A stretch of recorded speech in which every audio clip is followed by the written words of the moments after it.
একটা টপিক আছে, নতুন একটা টপিকের নাম হচ্ছে কনজাংশন। নাম কি?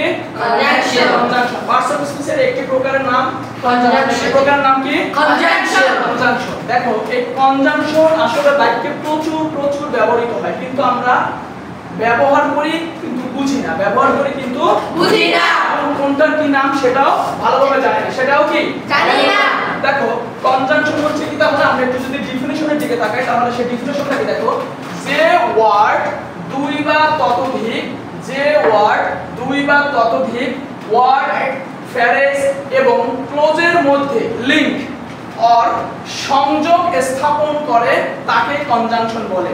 তাইলে আমরা পেলাম কি, দেখো কনজাংশনটা হচ্ছে হয় দুইটা ওয়ার্ড হবে, হয় দুইটা ফ্রেজ হবে, হয় দুইটা ক্লোজ হবে। এই ক্লোজের ভিতরে কি করবে, সে সংযোগ স্থাপন করবে। আচ্ছা তাহলে তুমি যদি এখন কোশ্চেন করো ওয়ার্ড কি, ওয়ার্ড হচ্ছে সুস্পষ্ট অর্থ দিবে সেরকম একটি শব্দ, আর ফ্রেজ কি শব্দ গুচ্ছ, মানে শব্দের কয়েকটা অংশ বা কয়েকটা শব্দ।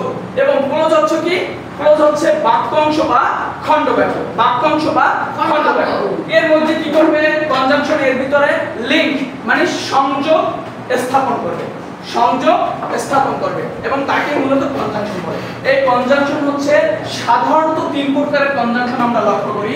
কয় প্রকারের কনজাংশন লক্ষ্য করি আমরা? তিন প্রকার। এখন দেখো কনজাংশন সাধারণত তিন প্রকার। যেমন প্রথমটা হচ্ছে কোঅর্ডিনেটিং কনজাংশন, আর হচ্ছে সাবঅর্ডিনেটিং কনজাংশন, আর হচ্ছে কোরিলেটিভ কনজাংশন। অনেক বইতে লেখা থাকবে, দেখবা যে কনজাংশন দুই প্রকার। যেমন কোঅর্ডিনেটিং কে দুই ভাগে ভাগ করছে, একটা যেমন সিঙ্গেল আর হচ্ছে পেয়ার, একটা সিঙ্গেল কনজাংশন আর হচ্ছে পেয়ার কনজাংশন। আর এই কোরিলেটিভটাকে তারা দেখায় না। কোরিলেটিভটা মূলত ওই যে পেয়ার কনজাংশন আছে না, মানে জোড়ায় জোড়ায় ব্যবহৃত হয়, ওই জোড়ায় জোড়ায় ভিতরে কি করছে অন্তর্ভুক্ত করছে। দ্যাটস মিন কোঅর্ডিনেটিংটাকে মূলত যে দুইটা ভাগে ভাগ করছে, একটা হচ্ছে সিঙ্গেল আর একটা হচ্ছে পেয়ার।